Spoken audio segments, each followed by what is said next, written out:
Hello friends, welcome to another tea time wisdom session on Tulasidalam. Tulasidalam was written by Brahmarshi Pitamaha Subhash Patriji. He has kept all his knowledge, all his research, all his readings, and the great poems from the books, the great scriptures from the Vedas and then Bhagavad Gita.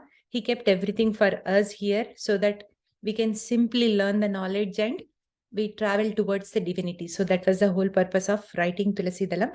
So yesterday we have learned many masters, like what is their work and what are their messages and what type of books they have written and all. So we learned, right? Today we will learn about the master Rumi. Anybody know who is Rumi? They can raise their hands or they can type yes, or any gestures are also fine. So Rumi is Rumi lived in Persia country. Persia country, so it is almost 700 years ago. So when Rumi born onto this planet Earth, right? So Patri sir mentioned nicely here, the earth was so happy, so joyful. It was like, celebrating. That is what Patriji has written here. Rumi is such a wonderful soul, and he got, he's already enlightened master, and he came here to enlighten many, many masters. So that's why so many people, they follow Rumi culture, Sufis, and then they also practice meditation. They also practice the divine things, and they travel towards their divinity.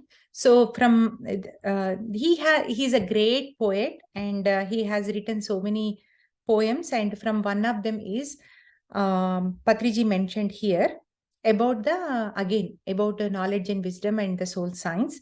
So what he said is, where is the death? Where is the death? So I was a mineral and died. I died as a mineral, but I born as a plant. Where is the death? I died as a plant. I born as an animal. Where is the death? I died as an animal. I took a birth as a human being. Where is the death? I died as a human being. I became a divine being. Such a wonderful, wonderful thing, right? So we always have that fear in us, the dying fear. Every time, like from the childhood, we do not have enough information on death. That's why we are always very scared. We think that we have to leave everything here and we have to go, and we do not have any identification after our death. We do not have any of this experience, this life experience. Why we are so fearful? Because we miss this life experience, right? We would think that there is no life, but that is not true. We always have life after life, and then once we vacate our body, our experience is always there, but in a different form, in a different dimensions and a different energy field, right? So we never ever die. So every time the death comes, we are progressing. We are being born in a better way, being born in a better side, being born in a better position. So there is no death. That's what Rumi mentioned here. And he says that every time I die, I am getting benefited. Actually, I am taking good life. I am taking better, what do you call that? Better universes. I am doing much better and better every time. So only the betterment. So only the progress, the progress is there for the soul. There is no going back. There is always going forward. So that is what Rumi said. And he has written so many beautiful poems. One must go and read online. It's just like Kabir Das, right? Kabir Das has written so many beautiful dohas, and Rumi's also written so many wonderful poets in his own language. So, and the next author is Godhe. You can see him. So what Godhe belongs to European country. He's a European spiritual scientist. So he belongs to Europe country, and he did a lot of great work there. And he not only got his enlightenment, and then he also shared his messages with his people around him and he tried to help others. So what he said is, every time we die, every time we take birth, it is always happening, like the cycle is happening. Unless you do not know why you are here, the cycle will continue. So that is what it say. And then he says that if you do not know your purpose of life, then you are a lost soul. It's a powerful statement. So if you do not know your purpose of life, if you do not know why you are here, if you do not know you are a soul, then you are a lost soul. That is what he's saying. And he says that, there is no death. No matter you want to die, you will not be able to die. So that's what he's saying. That in Telugu, he mentioned so beautifully, Meeku chavu ledu, meeru chachina chavaru. So that is what Patriji mentioned here. So when there is no death, live like a king, take all the risks, do whatever you want to do. So enjoy your lives because there is no death. That's what he's saying. And he belongs to Germany. And then he taught meditation and spiritual science, and then his knowledge and his wisdom to all the universities there, nearby universities there. So he taught his wisdom, and that's why he's a famous spiritual scientist in Germany. So next is Confucius. I think most of the people knows about him. He belongs to the 6th century yogi. That's what they mentioned here. He born and brought up in China. In China country, he's a great yogi again. And what Confucius says that wherever you are born, right? Wherever you are born, you are responsibility to take care of your country, and your responsibility to express the greatness of your country. So express the greatness of your country, and from there you will know who you are. From there, everybody know what is the greatness of your country.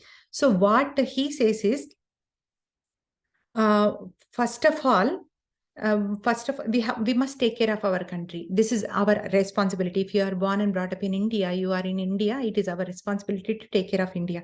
If you are here, if you are living, it is our responsibility to take care of America. So wherever you are, right, you are responsible. You have taken the oath up there that, I go to this specific place and I will take care of that place. So in order to take care of the place in a bigger picture in the countries, first one must rectify the country first. In order to rectify the country, one must rectify the states.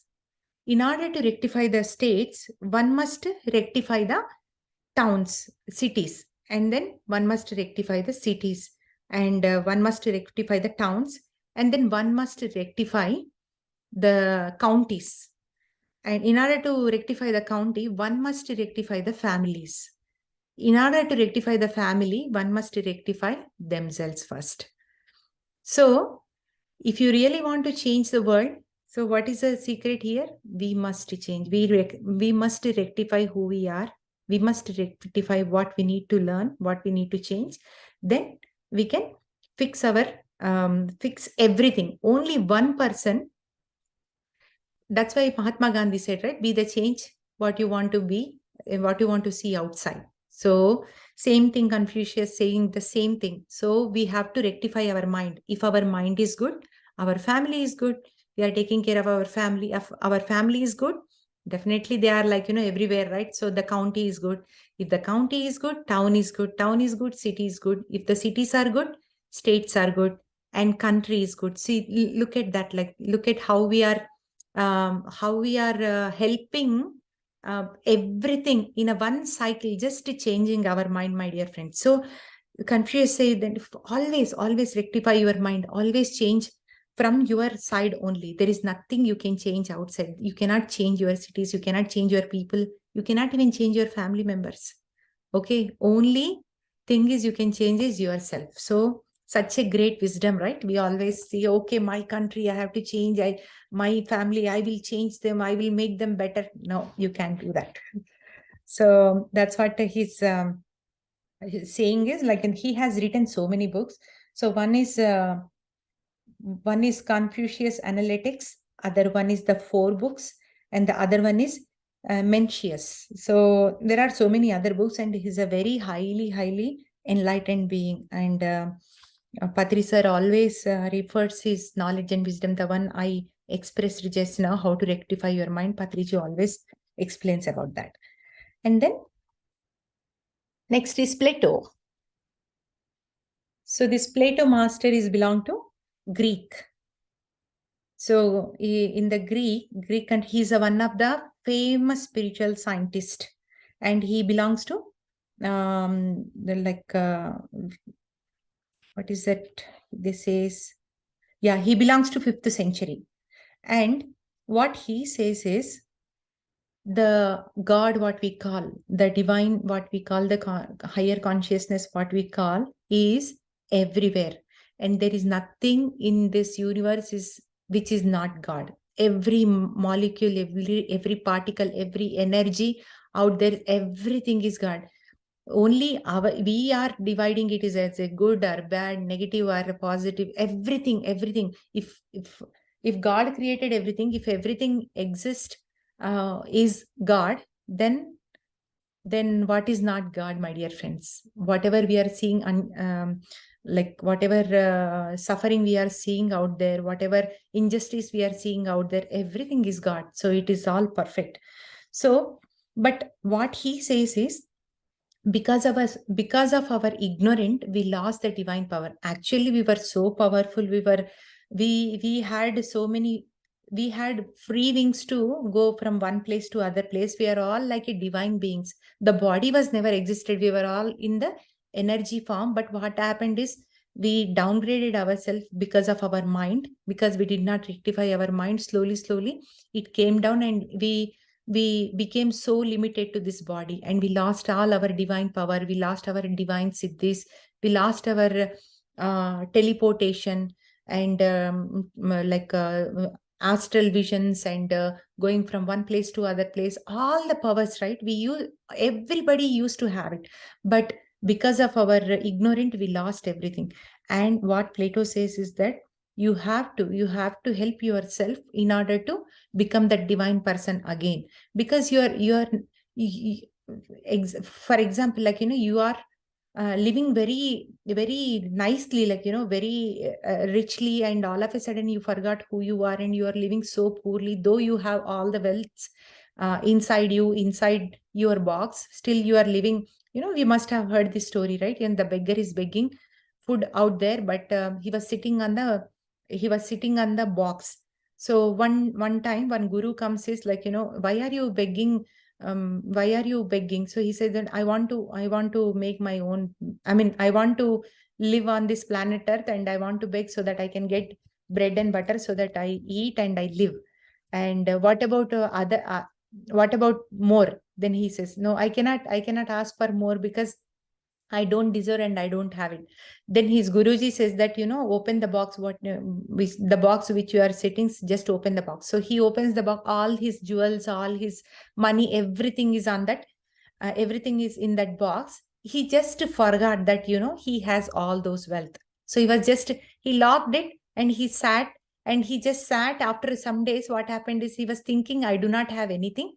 And he completely forgot that he kept all these treasures inside the box. So we are all living the same life, my dear friends. We have all the treasures within us, like the thought power, the teleportation, and the astral viewing, and accessing our akashic regards, so going one planet to other planet, what not, everything we have inside. Only way is to explore ourselves. So Plato is encouraging us to become that divine person again, my dear friends. And the next master is Chuang-Tzu. So this master is also from China. Wow, so many masters from China today. Something is there. So what he's saying is, Chuang-Tzu is like compared with the same Gautama Buddha. So let us see what he said in this book. He says, if there is a life, that is more than enough. Appreciate there is a life, because As soon as you realize that there is a life, again there is a death. So appreciate there is a death, and appreciate, because after you die you are going to take a better life only. So again you appreciate there is a life. So he's saying is that use your mind, use your intellectual. Everything is one. Use your intellectual to realize everything is one, because the death is same experience, the birth is same experience. So that is what he's saying here. And the divine person, the intellectual person, or the yogi, always in the thoughts that there is no death, there is no birth, right? So they don't care about all this birth and death. They only care about is how to merge into that divine consciousness, how to become that higher consciousness there. And they realizes that there is no loss, there is no gain, there is no up, there is no down, there is no negativity, there is no positivity. So the more you think, my dear friends, there is a negative energy, you cannot go there. There is a positive energy, you can do this. So what happens? You are always living in Dvaita, duality, right? So our job is to become one. There is no duality. So only there is a love and compassion. Only love and compassion, and at the end only remains is love. Okay. So whenever you divide yourself, so once we start meditating, right? We stop going to some houses, we stop going to some places, we stop going to like we try to separate ourselves from the other people. But spirituality is not separating from others. Spirituality is going with them and including them. Inclusiveness, all about inclusiveness. So never ever think that we have to keep ourselves separate, my dear friends. And from this book we are learning our thought is so important. Our thought power is so important.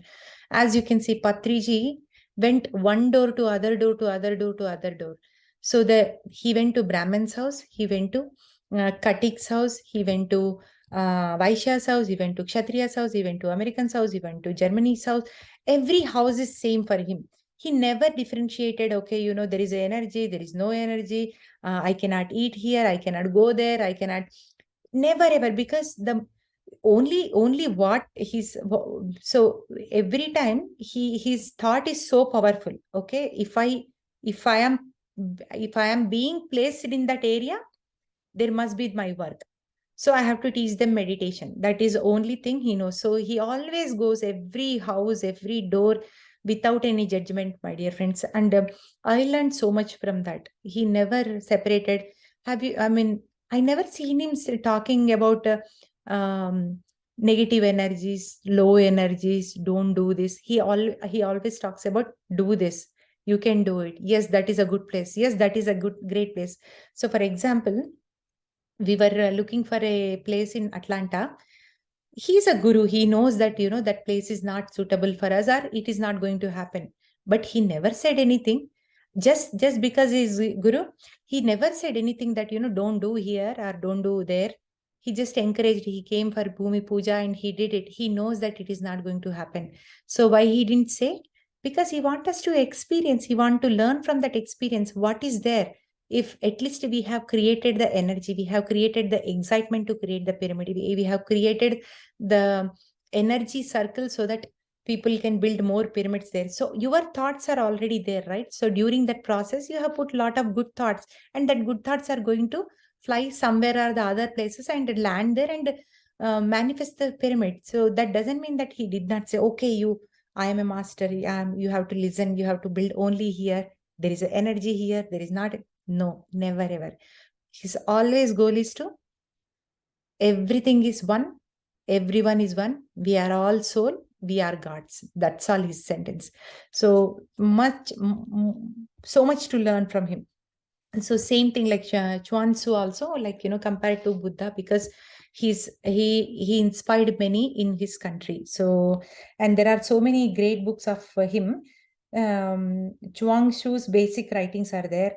The complete work of Chuang Tzu, and then Chuang Tzu, the great yogi. There are so many books of him. So one must to go and read his books, my dear friends. And the next, we will end here with one more great master, Annamaya. So Annamaya is a great saint. So what he says that, uh, there is a song, right? Bhavamulona Bahyamunantuna. Everything, Bhavamu, even in our thoughts, outside, everywhere we have to see the divine. That is what he experienced, and that is what trying to tell us. And with music, one can taste the divine thing. Whenever we hear any classical music, any deep music, even in a movie song, some bits are there which touches our heart, and we feel so good listening to that. See, that the so good feeling is God, my dear friends. The so good feeling, when you are in meditation, you feel that bliss state, right? Oh, I felt so good. So that so good is nothing but a divine, nothing but God. That is God. So our job is to be in that so good mood all the time. And here again, they mentioned a couple of songs here from Telugu, so I will not go over this. He's also realized God through his songs, through his writings. He wanted to find God, so finally he found his God, and then he realized God is everywhere. There is nothing in this universe that does not have God consciousness. Everything is God. That's what Annamaya says here.